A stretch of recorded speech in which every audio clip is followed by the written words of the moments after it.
Fala pessoal, estamos aqui mais uma vez para falar um pouco sobre Bíblia, né? A Bíblia é do céu, mas não caiu do céu.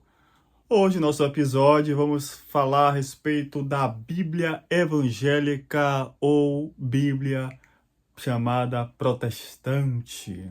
No episódio passado, falamos a respeito da Bíblia hebraica ou Sturtigatensia, né? Como é que está dividido esta Bíblia? Nós que somos cristãos, evangélicos, consideramos dois testamentos, a saber, o Antigo Testamento e o Novo Testamento. Os judeus ortodoxos, eles só consideram como livro autoritativo, ou seja, livro para a fé, como palavra de Deus inspirada, o Antigo Testamento.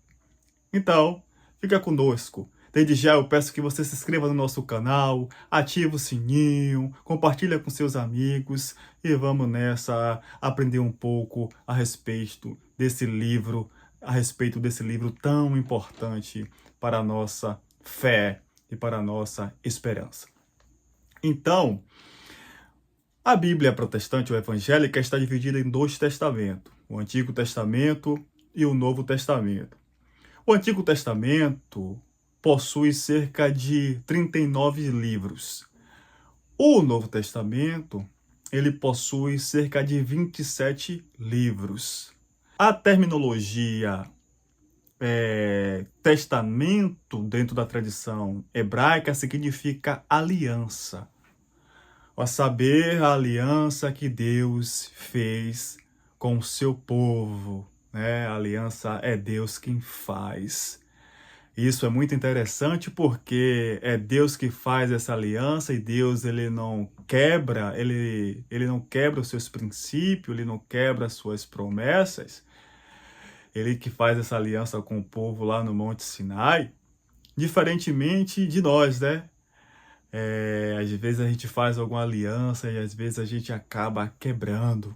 Mas Deus faz a aliança com o seu povo, porque Deus tem o seu caráter imutável, o seu caráter, diz o texto bíblico, né, que Deus não é homem para que minta, né, nem filho do homem para que se arrependa. Diria ele, não faria, ou falaria ele, e não, né, se cumpriria. Então é Deus que faz aliança com o seu povo, totalizando cerca de 66 livros ao total, né? A Bíblia dos cristãos ou dos protestantes, né? Diferentemente da Bíblia hebraica, para os judeus, que possui apenas, em algumas versões, como a gente viu na aula, no episódio anterior, que possui em algumas versões, né, 24 livros, 25 livros.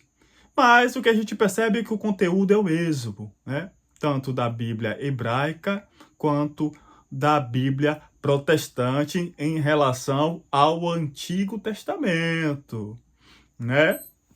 O Antigo Testamento, ele está dividido em Pentateuco, os livros históricos, os livros poéticos ou sapienciais, né? Os profetas maiores, os profetas menores. Já o Novo Testamento está dividido em evangelhos, Atos dos Apóstolos, epístolas ou cartas, são sinônimos, né?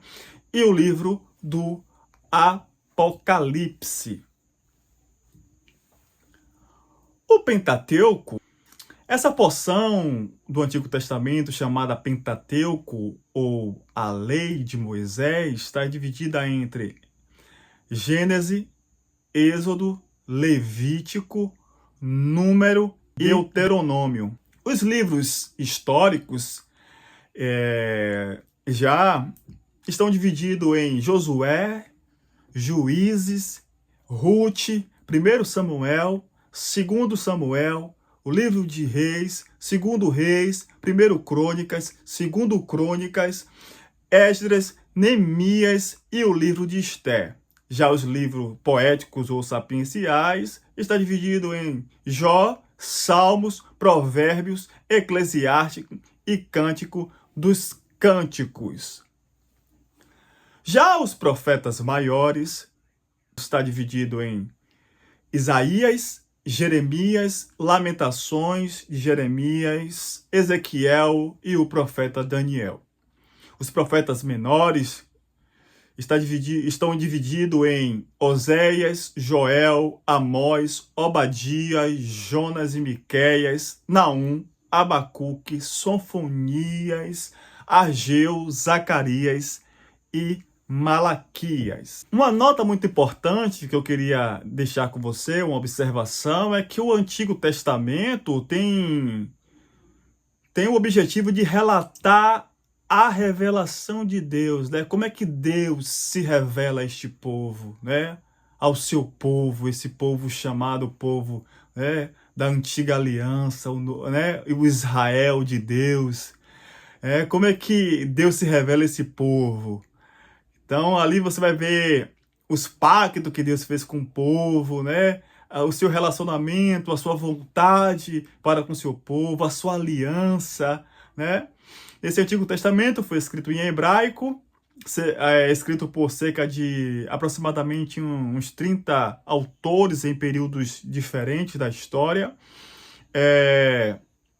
E algumas porções desse Antigo Testamento, né, foi escrita em aramaico, isso mesmo. Se você olhar bem para a história do povo de Deus, você vai perceber que no ano de 586, o povo de Israel foi levado cativo para a Babilônia. E nesse cativeiro, lá no exílio, na Babilônia, muita coisa mudou, muitas transformações, tanto teológica, né, tanto cultural, linguística. O exílio teve um papel muito fundamental para a vida, para a religião, né? Para o povo de Israel. A língua falada no exílio era o aramaico, né? A língua oficial do Império Neobabilônico e posteriormente o Império Persa. A língua oficial é o aramaico. Então, alguns livros sofreram essa influência, né, cultural da época. Até porque o hebraico ele cai em desuso nesse período do exílio, né? Passou a ser usado somente em questões de culto, né, nas cerimônias, né, nas leituras, mas alguns livros passou a refletir essa influência da cultura persa, do aramaico, enfim.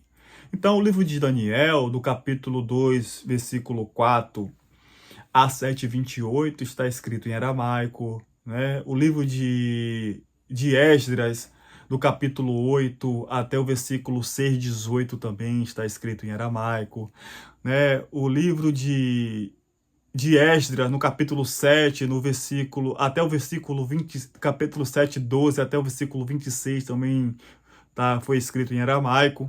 E o livro também de Jeremias, o capítulo 10, versículo 11, foi escrito em aramaico. Então você vê essa importância. E aqui eu quero já deixar uma deixa, já quero adiantar algumas coisas para vocês, que a língua do povo, né, a língua ao qual falava Jesus, historicamente, era o aramaico. A língua dos seus discípulos era o aramaico. O aramaico, ele perpassou muitas gerações. Apesar de que o grego koiné, a língua comum, né, que nesse processo de helenização a partir de Alexandre Magno, que foi muito importante também, o grego koiné, ele passa a ser a língua comercial, né, da Palestina ali do primeiro século, né, bem anterior à Palestina bem anterior, mas ali no mundo de Jesus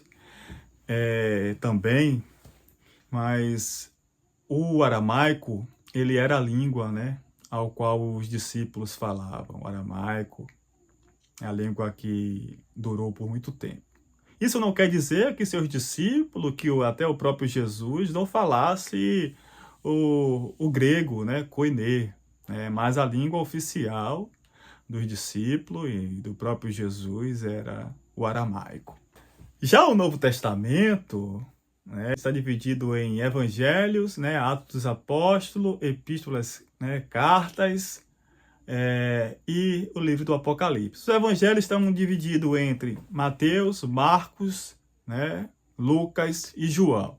Atos dos Apóstolos, né, que é ali o relato da igreja, das ações dos apóstolos, né, das missões, do evangelismo, dessa comunidade cristã que se forma.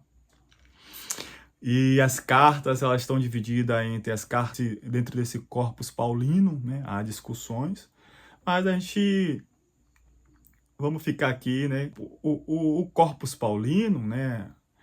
Estão divididos em Romanos, 1 Coríntios, 2 Coríntios, Gálatas, Efésios, Filipenses, Colossenses, 1 Tessalonicenses, 2 Tessalonicenses, 1 Timóteo, 2 Timóteo, Tito e Filemão. Já as epístolas gerais são Hebreus, Tiago, 1 Pedro, 2 Pedro, 1 João, 2 João, 3 João e Judas e o livro do Apocalipse. Uma coisa muito importante que eu queria ressaltar é que trata-se de gênero literário, então é importante interpretar a Bíblia a partir dos seus gêneros literários. O Novo Testamento, ao qual eu acabei de mencionar, ele é o registro da vida e do ministério de Jesus, o nascimento da igreja, né? Escrito em grego, a língua comum, o grego koiné, né? O grego antigo, o grego comum, esse grego que fez parte, né? Foi a língua que disseminou esse helenismo, né? É importante isso a gente entender. Por cerca de 9 a 10 autores, isso mesmo. Enquanto o Antigo Testamento ele relata a mensagem de Deus para o seu povo, né? O povo de Israel, no deserto, no exílio, todos os períodos desse povo vivendo, se relacionando com Deus. O Novo Testamento, ele manifesta essa dimensão, né? muito profunda, que o próprio apóstolo João, ele narra lá no seu evangelho dizendo que o verbo, ele se fez carne, né, e habitou entre nós. Então, esse Jesus, né, que se fez carne, esse verbo que encarnou, né, que se manifestou, que se tornou visível, que as mãos, né, dos discípulos, das pessoas conseguiram apalpar a glória de Deus, em graça, em verdade. Então, pessoal, ficamos aqui, né? Mais um episódio sobre a Bíblia, sobre curiosidade, sobre a diferença entre um cânone e o outro, né? Você viu aí essas questões, essas particularidades que são bastante interessantes. Espero que vocês tenham gostado. Continua conosco, né, acompanhando nossos vídeos. Curte, comenta, compartilha, ativa o sininho, porque isso é importante, né? Deus abençoe a vida de vocês, em nome de Jesus. E vamos nessa. Até a próxima, se Deus quiser. Forte abraço.